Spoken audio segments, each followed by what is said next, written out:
পূর্বী খবর। মানে ডাস্টবিনে কি দেখতে পেলেন এতক্ষণ ধরে ছিলেন এখানে, কি হয়েছিল? একটা বাচ্চা পড়েছে। আচ্ছা, কতক্ষণ ধরে আনুমানিক তাও পড়েছে? আমরা এই কিছুক্ষণ এলাম, এসে দেখছি যে বাচ্চাটা ওইখানে পড়ে আছে। এটা কোন জায়গা? রানীগঞ্জের এটা কোন জায়গা?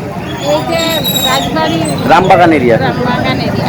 আচ্ছা, এখন কি হলো? পুলিশ এসেছিল তারপর? হ্যাঁ, পুলিশ এলো, দিয়ে পরে ওই অ্যাম্বুলেন্স এসে তুলে নিয়ে চলে গেল। মোটামুটি আনুমানিক কতক্ষণ ধরে তাও পড়েছিল এখানে ডাস্টবিনে?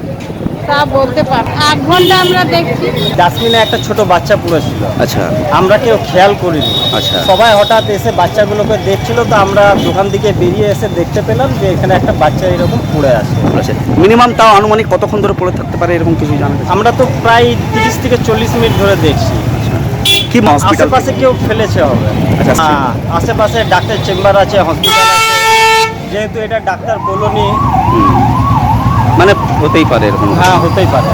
এবার কে করেছে তা সেটা আমরা বলতে পারবো না। আচ্ছা, এখন কি হলো? মানে বডি পুলিশ এসে ওটা উঠিয়ে নিয়ে গেল। এই জায়গাটার কি নাম? রামবাগান ডক্টর্স কলোনি, সিয়াসর। আপনার নাম? সন্দীপ সিং। हमारे चैनल को लाइक शेयर सब्सक्राइब करना ना भूलें और बेल आइकन को दबाना ना भूलें और देखते रहें पूर्वी खबर। पूर्वी खबर, नजर सब पर।